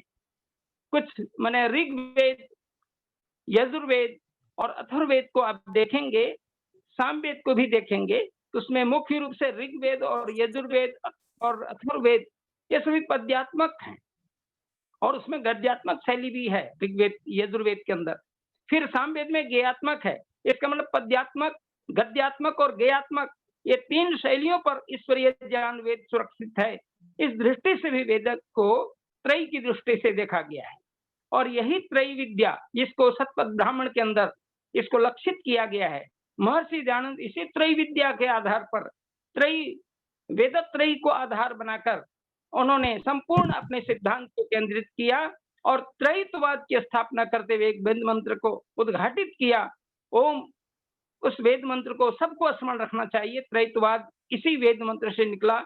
ऋग्वेद के प्रथम मंडल के 164वें सूक्त का 20वां मंत्र है, जिसमें घोषणा पूर्वक त्रयित्ववाद की स्पष्ट व्याख्या नजर आती है। ओम द्वासुपर्णा सयुजा सखाया समानं वृक्षं परिसस्व जाते तयोरन्यः पिप्पलं स्वध्वत्ति अनस्नन्न्यो अभिचाकर्षीति। एक वृक्ष है, उसमें 2 पक्षी समान डाली पर मित्रवत हैं। उसमें से एक पक्षी उस वृक्ष के फल को खाता है और एक न खाता, वह केवल देखता है, दृष्टा है। वृक्ष प्रकृति का स्वरूप है। उसमें 2 पक्षी जीवात्मा और परमात्मा का स्वरूप है। उसमें जो फल खाने वाला पक्षी है वह जीवात्मा है, और फल न खाता वह केवल व्यवस्था में लगा हुआ है, वह परमात्मा है, वह दृष्टा है। निसंदेह ईश्वर, जीव और प्रकृति, यही 3 अनादि सत्ता को, जो सदा से चलती भी सत्ता है, जिसका आदि अंत नहीं है, ऐसे तीन अनादि सत्ता को अपने वैदिक धर्म का आधार स्रोत माना और त्रैतवाद की स्थापना करके अपने पूर्वाचारी के समस्त मतों को धराशायी कर दिया था। निसंदेह स्वामी दयानंद का चिंतन माताओं बहनों के लिए भी बड़ा अनमोल रहा है। उन्होंने घोषणा पूर्वक कहा था, जिस समय शंकराचार्य ने कहा था नारी किमे तत् उत्तर देते हैं नरकस्य द्वारम, अपने ब्रह्म सूत्र की व्याख्या में स्वामी शंकराचार्य की भावना को पूर्णतः खंडित करते हुए उन्होंने मातृशक्ति को स्त्री ब्रह्मा बभूवी था इस वेद मंत्र को उद्घाटित करते हुए कहा था, ऐ लोगों, वो नारी शक्ति ब्रह्मा है, जगत को संचालित करने वाली शक्ति है, उनका सम्मान होना चाहिए। और उस समय बाल विवाह, वृद्ध विवाह, बहुविवाह के कारण जो नारियां करुण क्रंदन कर रही थी, उसमें स्वामी जी ने आकर के सबको सम्मान पूर्वक पुनः विवाह का संचालन किया और युवा मातृशक्तियां विवाह के योग्य हो सके, इमम नारी इमम मंत्रम पत्नी पठेत की घोषणा की। यह मंत्र पत्नी पढ़े अर्थात उनको वेद पढ़ने का अधिकार दिया। और साथ ही साथ यथे माम वाचम कल्याणी आवदानी जरेभ्यः, यजुर्वेद के 26वें अध्याय के दूसरे मंत्र को काशी की धरती पर ललकारते हुए उसमें पूरी पंडित मंडली को शास्त्रार्थ में चैलेंज कर दिया। जहां ऋषिवर का संपूर्ण जीवन लेखन, शास्त्रार्थ और विभिन्न प्रकार के संवादों में बीतता है, हमारी राष्ट्रीय समस्त समस्याओं पर उनका दृष्टिपात हो रहा है। और सन 1857 का तो अद्भुत कार्य उन्होंने किया, जिस समय वो मात्र 33 वर्ष के थे और उनके गुरु होने वाले थे। 57 में गुरु भी नहीं हुए थे, लेकिन भावी गुरु स्वामी बिरजानंद जी जो 79 वर्ष के थे और उनके गुरु मैंने स्वामी पूर्णानंद जी जो स्वामी नाम दिया था, दीक्षित किया था संन्यास पर, उनकी आयु 108 वर्ष की थी। और स्वामी पूर्णानंद के गुरु स्वामी ओमानंद सरस्वती की आयु 160 वर्ष की थी और 1500 सूफी संतों का जमा बड़ा था। देश विदेश के खास करके देसी राजाओं का जमा बड़ा था। 60,000 से अधिक उपस्थिति थी। इतना विराट आयोजन करके उन्होंने देसी राजाओं को संगठित करने का काम किया था, लेकिन उसमें भी बहुत सारे राजा निरंकुश हो गए थे, अपने आचरण से भ्रष्ट हो चुके थे। इसलिए वो हर जगह घूम घूम करके राजे राजवाड़ों को नैतिकता की शिक्षा, धर्म की शिक्षा और खास करके तुम सुधरो तभी तुम्हारा भविष्य उज्जवल होगा, और अपनी पुरानी हमारी वैदिक संस्कृति, सभ्यता और अनेक आदि राजाओं का, धार्मिक राजाओं का चरित्र सुनाते थे और इस प्रकार की गौरव गाथा सुना करके उनको सच्चरित्र बनने का निरंतर उपदेश करते थे। किन किन क्षेत्रों का न गिना जाए, आचार्य जी ने बहुत सारे क्षेत्रों का स्पर्श कर दिया है। निसंदेह स्वामी दयानंद का अद्भुत संपूर्ण जीवन एक क्रांतिकारी जीवन रहा है, एक दृष्टा का जीवन रहा है, और साथ ही साथ ऐसे देशा दृष्टा के जीवन से में आज भी प्रेरणा लेने की आवश्यकता है। कभी भी हम उससे अलग होकर के अपना विचार करेंगे तो वह विचार अवैदिक होगा।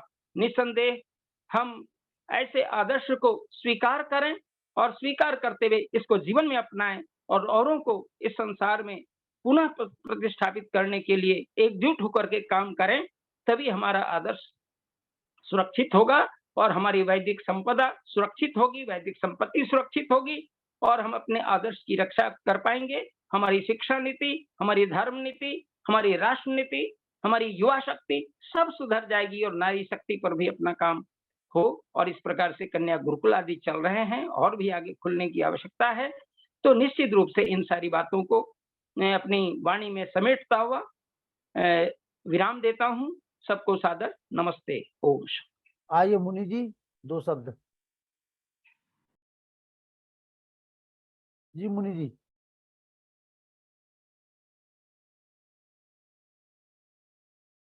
डॉक्टर जितेंद्र कुमार कटारिया जी। जी मुनि जी, चलिए खोल नहीं पा रहा है। मुनि जी खोलिए। वेद प्रकाश शर्मा जी आप आ जाइए। सभी आदरणीय मध्य पुरुषों और माता लोगों को नमस्ते। बहन श्रुतकीर्ति वेद रत्न के द्वारा विगत 3 दिन में दिए गए प्रवचन बहुत ही सराहनीय है। हम लोगों को ऋषि की चिंतन धारा के बारे में उन्होंने बताया। महर्षि के प्रथम सम्मोल्लास में जो ईश्वर के 100 नामों की गणना की गई है परमेश्वर की, उसके बारे में बताया। और शिव का सच्चा स्वरूप क्या है उसके बारे में उन्होंने बताया। शिव का वैदिक स्वरूप क्या है उसके बारे में बताया। इसके लिए उनके लिए कोट सा धन्यवाद, बहुत बहुत धन्यवाद।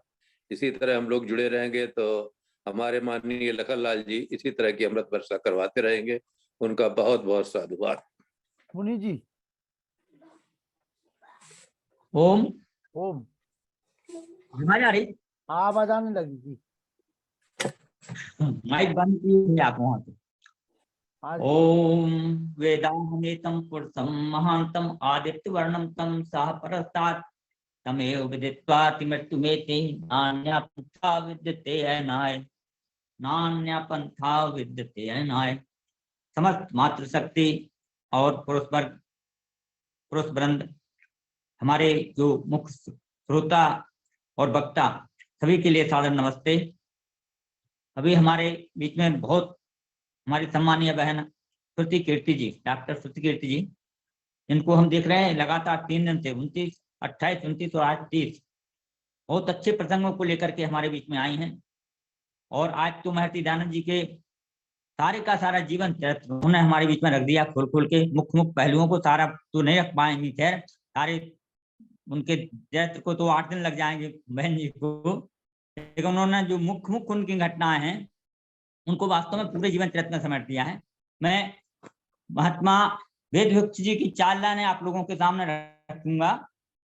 जो दयानंद संस्थान दिल्ली, भारत के कण कण में था जब घोर अंधेरा छाया, पीर पुजारी मुल्लाओं ने अपना जाल बिछाया, वेद ज्ञान को खोकर हमने अपना मान गमाया, खोकर खाकर भटक रहे थे इसने आन बचाया, अपनी निर्मल गाथा ही तो सबको आज सुनानी, सुनो सुनो ये दुनिया वालों ऋषि की अमर कहानी।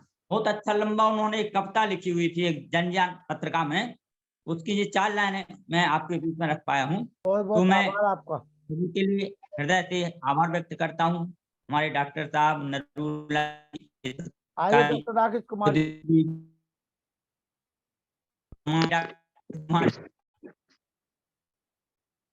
डॉक्टर राकेश कुमार जी आइए।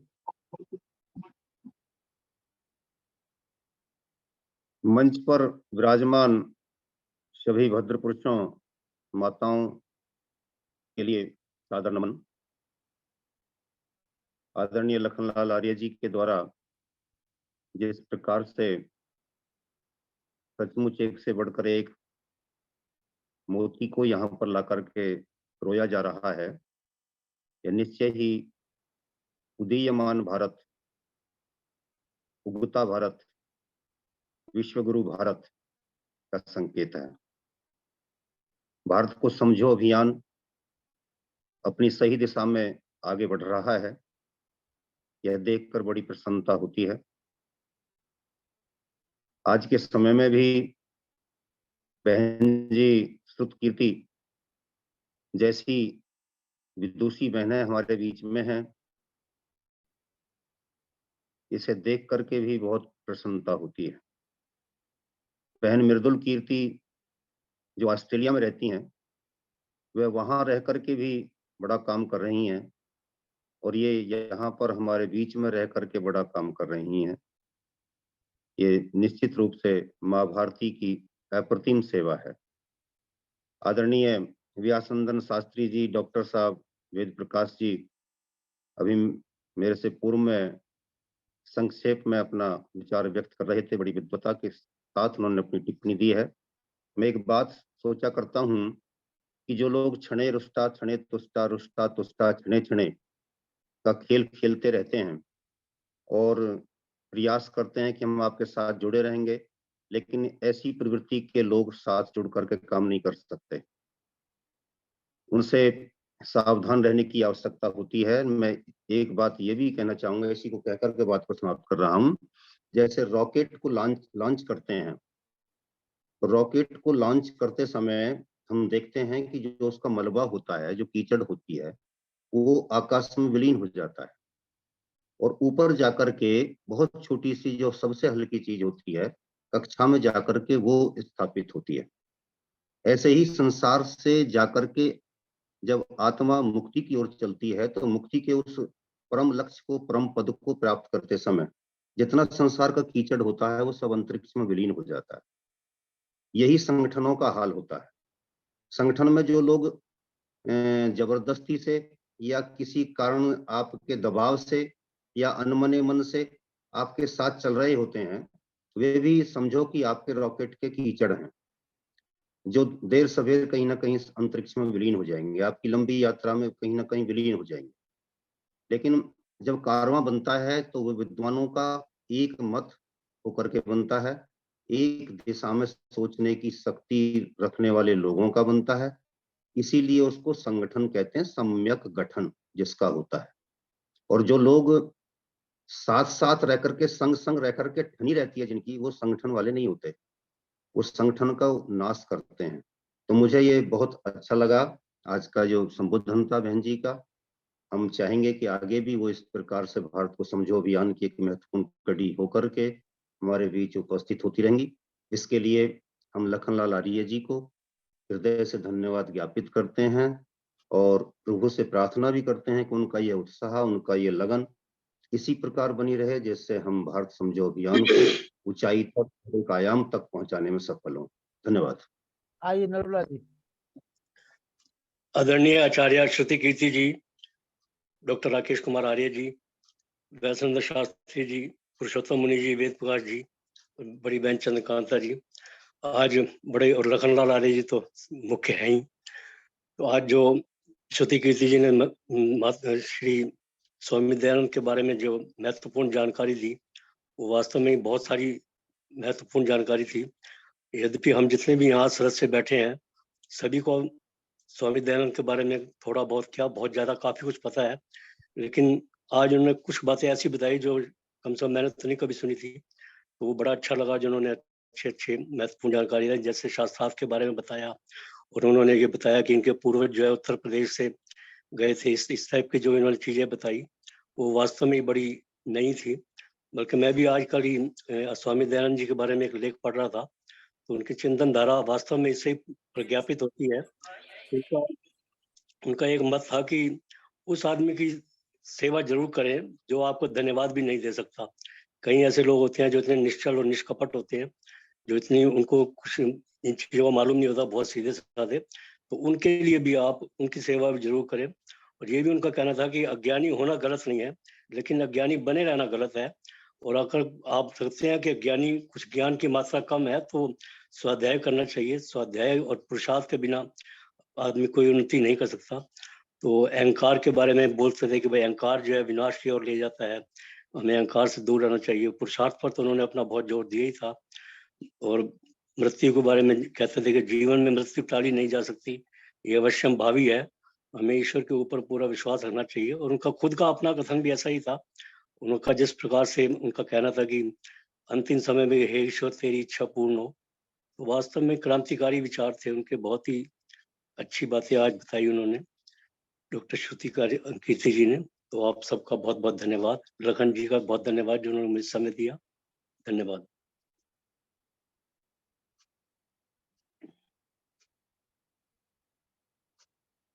शांति पाठ।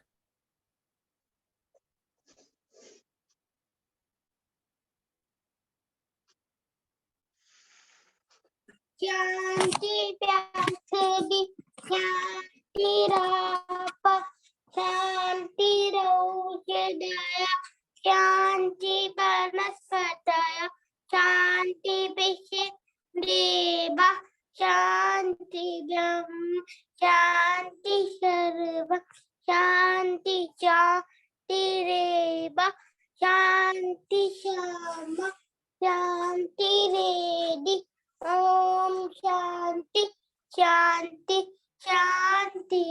जो बोले सोब सत्य सनातन वैदिक धर्म की जय। गुरु बल विद्यानंद की जय। महर्षि दयानंद की जय। मर्यादा पुरुषोत्तम श्री रामचंद्र की जय। योगेश्वर श्री कृष्ण की जय। पंडित लेखराम की जय, स्वामी सदानंद की जय, स्वामी आत्मानंद की जय, भारत माता की जय, गौ माता की रक्षा हो, पालन हो, आर्य समाज अमर रहे, ज्योति जलती रहे, ओम का झंडा ऊंचा रहे, आर्यों के महाकुंभ की जय, वैदिक अभिवादन सबको नमस्ते जी, ओम सर्वभ्यो नमः। हमने लास्ट तक नहीं देखा, कभी वो बीच में ही हो जाता था। कल जो है नमस्ते जी, शिवरात्रि सभी को। आचार्य प्रभामित्र जी का कार्यक्रम रहेगा, योग पर आधारित महर्षि दयानंद सरस्वती जी की आत्मकथा, और ये अजमेर के 31 तारीख से 3 फरवरी तक सुनेंगे आप आचार्य प्रभामित्र जी को योग पर आधारित महर्षि दयानंद सरस्वती की आत्मकथा। और हमारे बीच में आलोक जी जुड़े हुए हैं। आलोकार जी अपना ऑडियो खोल लीजिए, परिचय दे दीजिए। आलोक जी, आलोक जी, जी आइए आलोक जी। जी परिचय दीजिए भैया आप। आलोक शिवहरे है जी। मैं अभी नागपुर में रह रहा हूँ जी। और वैसे मैं भरुआ सुमेरपुर का रहने वाला हूँ। हाँ भरुआ सुमेरपुर, जी बिल्कुल, विवेक जी के यहाँ से। जी जी जी जी। तो वो इंद्रदेव चाचा जी ने मुझे लिंक भेजा बोला है। था। हाँ जी, कन्नौज जी वाले। जी जी जी जी। उन्होंने बताया था कि बहुत अच्छा यहाँ पे सत्संग चलता है, जी। तो वो मैंने अभी कल भी सुन रहा था, आज भी सुना। जी। आचार्य श्रुति कीर्ति जी का बहुत ही सुंदर उद्बोधन रहा, बहुत सारी नई जानकारियां मिली, तो बड़ा आभारी हूँ कि आप लोगों के बीच में उपस्थित होने का अवसर प्राप्त। आलोक जी मुंबई में नागपुर में क्या करते हैं आप? धन्यवाद। आलोक जी नागपुर में क्या करते हैं आप? जी आलोक जी। ये व्यवसाय है मेरा। अच्छा व्यवसाय जी है। जी जी यहाँ पे व्यवसाय है, हम लोग लगभग 20 सालों से इधर जी नागपुर में रह रहे हैं। जी जी जी। मेरे पिताजी जो है आर्य समाज भरुआ सुमेरपुर में मंत्री पद में थे और काफी समय से जुड़े हुए हैं उधर। अच्छा जी, अच्छा जी। शायद आप श्री प्रकाश जी शिवहरे नाम वगैरह आप परिचित हो, सुना हाँ हो नाम तो। नाम से परिचित हैं, बिल्कुल है, बिल्कुल। जी जी जी मैं उन्हीं का सुपुत्र हूँ। चलिए बहुत बहुत बधाई आलोक जी। और जो आपके कन्नौज से इंद्रदेव वाजपेयी जी हैं, वो भी जुड़ते रहते हैं। जी और जी जी भरुआ सुमेरपुर तो आना जाना लगा रहता है कार्यक्रमों के माध्यम से। अच्छा अच्छा अच्छा। तो हमारा निवेदन है कि हम लोग एक जो इतिहास के अनछुए पृष्ठ हैं उनके माध्यम से एक कार्यक्रम चला रहे हैं, भारत को समझो अभियान, ठीक है ना। जी जी जी तो जो एक हमारा जो ओरिजिनल इतिहास था, जो हमसे छिपाया गया, जो नहीं लोगों के बीच में आ पाया है, जी जी उसको हमारे doctor Rakesh Kumar R G के माध्यम से जन जन तक पहुंचाने का कार्य कर रहे हैं। तो जी जी आप भी इस प्रोग्राम से जुड़े रहिए, तो धीरे धीरे सारी चीजें आपको मिलती रहेंगी। और हम चाहेंगे कि आप भी जहाँ हैं वहाँ रह करके जैसा भी जिस रूप में सहयोग करना चाहें करें, और अपनी भारत की जो संस्कृति है, जो संस्कृत है अपनी, उसको आगे बढ़ाने का, आने वाली पीढ़ी को बताने का कार्य करें। बड़ी जरूर मेहनत जरूर पाओगे। जरूर जितना जो जो भी संभव हो सकेगा वो हम जरूर करने का भी प्रयास कर रहे हैं और आगे भी करते रहेंगे। बिल्कुल और आलोक आप जी। जो प्रयास है बहुत ही सराहनीय है और बड़ी खुशी हुई मुझे यहाँ पे देख के कि बहुत सारे विद्वज्जन एक साथ यहाँ पे एक तरीके से विद्वान कुंभ से प्रतीत हो रहा है। बहुत आनंद आया मुझे जुड़ के इसमें। का नाम ही है आर्यों का महाकुंभ, भारत को समझो अभियान। जी जी जी। जी जी बहुत बहुत सुंदर, बहुत चलिए धन्यवाद आलोक जी।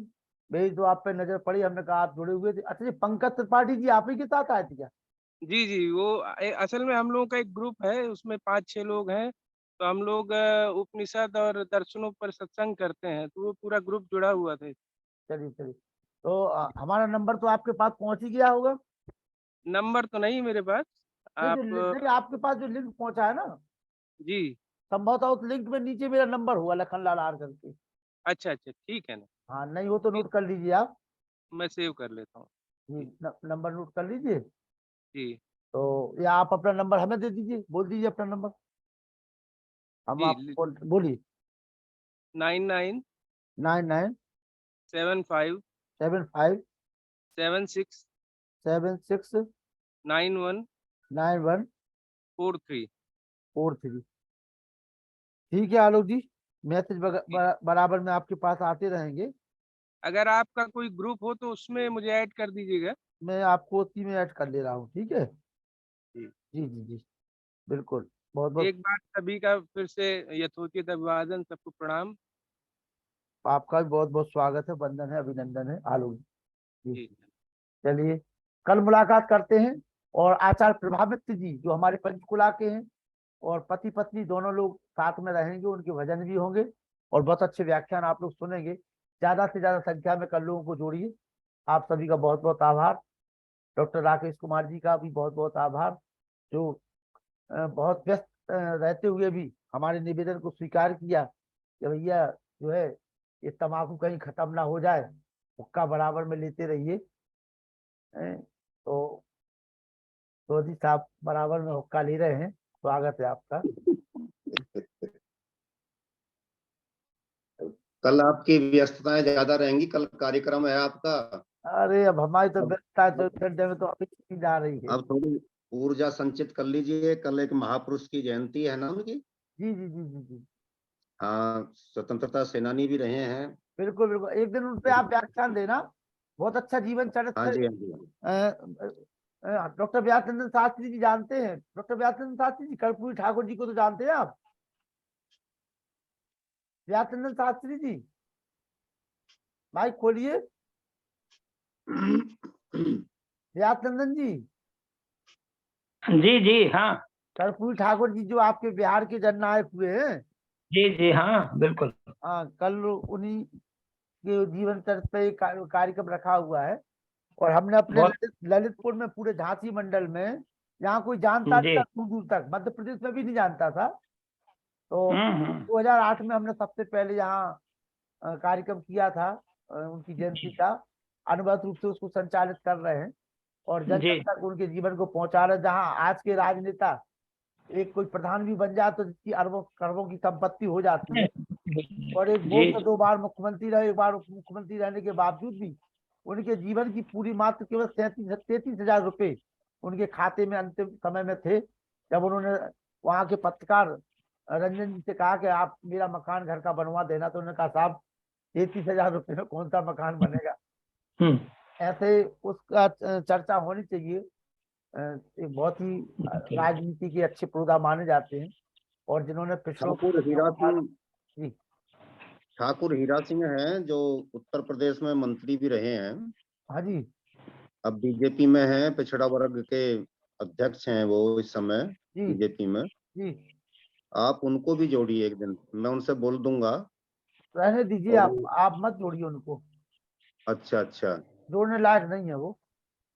फिर ठीक है, बेहतर आप जानते हो। नहीं, हम जानते हैं बहुत। अच्छा ठीक है। बहुत नाली नालों पे डुबकी लगा चुके हैं हम, तब कहीं जाकर के यहाँ आए। अच्छा चलो ठीक है। हाँ। अब तो घी में है ना डुबकी।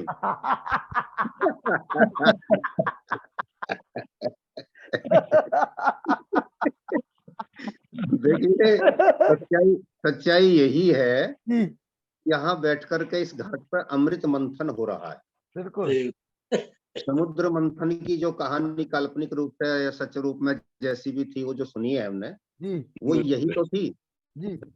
और क्योंकि शास्त्री जी हमारे बीच में उपस्थित हैं, हालांकि सभी यहाँ विद्वत मंडल है, मैं किसी को कम करके नहीं देख रहा हूँ, लेकिन उपनिषदों की कथाओं को यदि हम पढ़ते हैं या उपनिषदों को ही पढ़ते हैं तो 4-5 ऋषि ही बैठे होते हैं जी सही। उन्हीं की उपनिषद हो जाती है, उन्हीं की एक सेमिनार हो जाती है, वेबिनार हो जाती है, तो उसी से एक उपनिषद का जो निर्माण हो जाता है।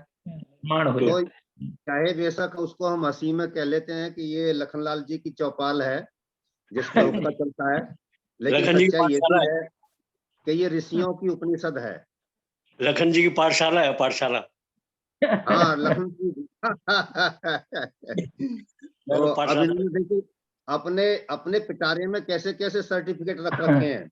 से हमने एक आदमी के लिए कहा तो उसके लिए भी ये कह दिया रहने दो उनको छोड़ दो। ठीक है, हम उनसे बात करेंगे। हमने आपका नाम रखा था जी, हमारा नाम पर प्रस्ताव हटा दिया गया। आप जैसे ही नाम लोगे ना हमारा, हाँ जी जैसे आप हमारा नाम लोगे जी तो वो तुरंत समझ जाएंगे जी कि जी जी। हाँ भैया वहाँ दाल गलने वाली नहीं है। वैसे एक बात और भी है लखन जी, जी कि ये जो राजनीतिक लोग होते हैं ना, ये किसी विद्वत मंडल के सेमिनार के लिए या वेबिनार के योग्य नहीं होते हैं। नहीं, उसके ये भी अलावा ये डॉक्टर भी साहब एक सच्चाई है। चीज हो रहा है, मेरा जो व्यक्तिगत मानना हाँ जी है कि हाँ जी हाँ जी जो लोग बिल्कुल जिनका चिंतन राष्ट्र और समाज के प्रति नहीं हो, हाँ जी हाँ जी उनको ना तो अपने पास में बुलाना चाहिए ना पास में बैठाना चाहिए। मेरा जहां तक जी जी मानना रहता है, क्योंकि वो आएंगे अपने पास में तो गंदगी छोड़ करके ही जाएंगे। हाँ, इसमें दो राय नहीं है, मैं और सहमत हूँ आपसे जो है। इसलिए इससे अच्छा ये है कि उनका उतना समय जो हम उनको दे रहे हैं किसी भले पुरुष को देंगे तो शायद वो समाज के अंदर कुछ जागृति पैदा करेगा। ये मेरा व्यक्तिगत मानना है। हाँ जी हाँ जी और मैं उनको बखूबी जानता हूँ, पिछले कई वर्षों से मैं बहुत लंबे समय से उनको जानता हूँ। जब वो बीएसपी में मुख्य सचेतक थे यहाँ उत्तर प्रदेश में, तब से जानता हूँ मैं। जी जी जी। और एक लंबी हमारी यात्रा है और उनका 24, अब वो ज्यादा क्योंकि चर्चा यहाँ नहीं करना चाहिए किसी व्यक्ति विशेष की। चलो छोड़िए उसको, हाँ, वो विषय नहीं है कोई वो हमारा विषय जो नहीं है, लेकिन ये है कि युद्धवीर जी जैसे हमारे दिव्य आत्माएं हैं, नरोला जी जैसी पुण्य आत्माएं, तो निश्चित रूप से एक जो उपनिषद जो आप चर्चा कर रहे हैं, परमात्मा की कृपा से एक ऐसा संगम हम लोगों का हो गया। जैसे अभी आलोक जी कह के गए ना कि हमें तो ऐसे लगता है जैसे ये बहुत बड़ा महाकुंभ हो कोई विद्वानों का, और निश्चित रूप से ये बिल्कुल ध्रुव सत्य भी है। ये सब आप लोगों ने उसको बनाया हुआ है और इसमें आप लोगों की बड़ी मेहनत लगी हुई है। वो कोई ना कोई तो एक निमित्त होता ही होता है, तो हमें हाँ जी हाँ जी तो आप निमित्त उसको समझ लीजिए। लेकिन आप लोगों का बड़ा पुरुषार्थ, बड़ा प्रेम और ईश्वर की कृपा हम सबके ऊपर है, जो हम सब लोग एक ऐसे वातावरण में यहाँ बैठते हैं, 2 घंटे कम निकल जाते पता नहीं चलता है। और इसके बाद जो सुकून मिलता है ना आत्मा को, हाँ जी हाँ जी हाँ जी आनंद की अनुभूति होती है जब यहाँ से जाते हैं, जी जी। तो ऐसे लगता है जैसे आज बहुत बड़ा काम कर लिया हो, बहुत बड़ा ये काम। तृप्ति हो जाती है, तृप्ति। हाँ, तृप्ति सी हो जाती है, होती है। अच्छा लगता है। और हुक्के में जो तम्बाकू भरा हुआ है ना, वो तो बड़े आनंद देने वाला है। जी जी, चलिए। ये अच्छी it is good समान smoking. समान ये good शील smoking है। व्यास का आचार्य जी ने जो कहा है, जी डॉक्टर व्यासनंदन जी जी, जी समान शील व्यसनेषु सख्यम। हाँ, सही बात। तो बात यह है कि जिनके शील स्वभाव एक जैसे होते हैं, गुण कर्म स्वभाव एक जैसे होते हैं, सखा सखा कहते ही उसको। जी जी, उसी को सखा कहते भी हैं। कार्यक्रम संपन्न होने के उपरांत भी हमारा बैठने को मन कर रहा, तो हम सखा हैं। जी बिल्कुल, यही सखा का मुख्य नहीं, और यही है। हमारे युद्धवीर जी तो पिताजी को भी सुनवाते रहते कि पिताजी आप भी सुनो ये ज्ञान गंगा। ये अच्छी बात है जी, अच्छी बात है। पूरा कार्यक्रम सुनवाते उनको, बिल्कुल प्रतिदिन सुनवाते, उन्हीं के पास हाँ जी बैठते। हाँ जी हाँ जी हाँ जी। हमारे जो पिताजी की ही देन है जी, हमारे ऊपर जो संस्कार जो हमें मिले हैं। और आपने देखो, सुनो, अपन लोग तो ठीक है आर्य समाजी हैं, हमारे जगदीश पाराशर जी तो विशुद्ध पौराणिक है, लेकिन इसके बावजूद भी विशुद्ध आर्य समाजी बन चुके हैं। देखिए आप, उनको भी नींद नहीं आ रही, वो कह रहे हमें हाँ कहाँ जी छोड़ रहे हो आप लोग, भाई हम भी तो आप के साथ हैं। क्यों पाराशर जी, जगदीश पाराशर जी? वेणुधर शर्मा जी भी इसी तरीके से हैं जी। है जी? वेणुधर शर्मा जी जो हैं अपने आसाम से जुड़े हुए हैं, जी जी जी। और इनके मैं प्रश्न भी देखता हूँ, हालांकि मुझे समय नहीं मिला है इनसे बात करने का, लेकिन ये भी बहुत जिज्ञासु प्रवृत्ति के हैं। वेणुधर शर्मा जी आ और जाइए, आप भी आ जाइए। हाँ हाँ हाँ, वेणुधर शर्मा जी जी। तो पाराशर जी कैसा लग रहा है अब आपको पहले से? हमें बहुत बेहतर लगा, और अभी तक हमारा पिछले 50-60 सालों में ये अनुभव था जी कि ये समय जो अपने ये माना जाता कि भारत में आधा 1 घंटा राइट माना जाता है, जी। लेकिन इस कार्यक्रम से हमें मालूम पड़ा कि टाइम टू टाइम किस प्रकार पंक्चुअलिटी होती है। जी जी जी जी दूसरी बात कि अभी तक हमारे समाज से जुड़े नहीं थे, लेकिन अब इसमें इतने देर से जुड़े तो ऐसा लगता है कि हम शुरू से ही इसी में जो है रमे हैं। जी जी जी जी जी पूरा पूरा हमें इसमें जो है समझ लो एक घुल मिल गए इसमें हम जो है। बिल्कुल बिल्कुल बिल्कुल बिल्कुल। तो सबसे बड़ी बात है टाइम की पंक्चुअलिटी इसमें। जी जी जी जी पहले के कभी वो माना जाता था कि आधा 1 घंटा लेट है उसको राइट माना जाता था। अच्छा अच्छा अच्छा। आधा घंटे लेट है भाई, जो 10 बजे का कार्यक्रम वो 10:30 बजे शुरू होगा, 11 बजे होगा तो राइट ही है। पारासर जी लेकिन हमारे पारासर जी जब हम लोग टाइम देते हैं कार्यक्रम को, तो जितने बजे रखेंगे कि यज्ञ होगा तो उससे 10-15 मिनट पहले तो अंतर हो जाएगा। 10-15 बिल्कुल मिनट का बिल्कुल केवल, और तुरंत कार्यक्रम शुरू है, चाहे 4 लोग रहे चाहे 5 लोग रहे, कार्यक्रम शुरू। हम लोग यही होना चाहिए, यही होना चाहिए लोगों जी। को नहीं देखते हैं कि लोग हैं। बिल्कुल। हमारे यहाँ तो अभी जो हम एक कार्यक्रम से जुड़े हुए हैं सनातन धर्म संस्कृति से, उसमें कम से कम 2,500-3 हजार लोग हैं, जिसमें हम अपने एडमिन है ग्रुपों। जी जी उनको हमने बताया कि यदि आपको सीखना है तो हमारे लखनलाल जी आ रहे थे किसी कार्यक्रम में, सामने सो के देखो तो आपको एहसास होगा कि क्या अपने जो है अपने संस्कृति होती है, क्या वेद होते हैं, क्या अपने सभी से वो आपको सीखने को मिलेगा। हम 4-5 और भी अपने उससे जुड़े हुए हैं, खुद 10 ग्रुपों के एडमिन हैं जी जी सनातन धर्म संस्कृति के। जी जी जी हम चलिए। आपका उदाहरण देते हैं हर जगह नहीं तब जी। ये कहीं ना कहीं ईश्वर की कृपा अपने ऊपर है और आप सबका आशीर्वाद है कि गाहे बगाहे चर्चा हो रही है, और चर्चा होती रहना चाहिए। और हम भारत को समझो अभियान के अंतर्गत जो हमारा लक्ष्य है, जो उद्देश्य है, उसको लेकर के इसी प्रकार से हम 1 वर्ष बाद जब बैठेंगे ना, तो उस चौपाल का कुछ आनंद ही अलग होगा। अरे ये चौपाल में एक और मोती आप जोड़े, जो डॉक्टर व्यासनंदन जी शास्त्री, उनकी भी 2-3 दिन आप कार्यक्रम कराए। हाँ, व्यासनंदन शास्त्री जी के तो होंगे 2-3 दिन कार्यक्रम, बिल्कुल होंगे। हाँ जी जी जी ये हमारा प्रस्ताव है वे है। चलिए कोई, जी जी आप चिंता नहीं करो, व्यासनंदन शास्त्री जी के तो डेली कार्यक्रम होते हैं। कर्पूरी ठाकुर जी पर हम इन्हीं को सुनना चाहेंगे। अभी व्यासनंदन ये शास्त्री जी लखनलाल जी ने कर्पूरी ठाकुर जी के बारे में यहाँ पे एक संयोजन वो किया था कार्यक्रम सुदर्शन डिग्री कॉलेज में, बहुत बढ़िया इनके द्वारा संचालन किया गया। इनकी बहुत बिटिया ने भी अच्छा, उत्तर दिया। व्यासनंदन शास्त्री जी जी हाँ, जी हाँ। एक दिन कर्पूरी जी के ऊपर आप व्याख्यान दीजिए, बढ़िया, ठीक है जी। अपना रखिए जी उस पर जो है। बहुत अच्छा। ठीक है, आप कर लीजिए फिर हमें बता दीजिए कि वो हम करा देंगे आपका, ठीक है जी। बिहार के हैं, बिहार के रत्न हैं। जी जी जी आप तैयारी कर लीजिए, 2-4 दिन समय ले लीजिए, हफ्ते 1 हफ्ते का समय ले लीजिए, ठीक है। डॉक्टर राकेश कुमार जी आप भी एक बार समय ले लीजिए, एक बार बिल्कुल, आपका भी बिल्कुल। व्याख्यान हो जाएगा। हाँ जी रख लेंगे। चलिए ठीक है, मिलते हैं, कल मुलाकात करते हैं। आदरणीय लखनलाल जी, आज ये जो करंट में जो फिलहाल जो ये जो चला हुआ है, हमारे जो बहुत से आज ये जो लिखते हैं जो अपने नाम के आगे, और वो भी इसमें बह रहे हैं भाई ये हमारे सनातन धर्म को नीचा दिखाने के लिए उनको मतलब इस तरह से किया जा रहा है। वो जो ये अभी आवाज नहीं आ रही आपकी। चलिए युद्धवीर जी बात करते हैं आपसे, ठीक है, नमस्ते जी।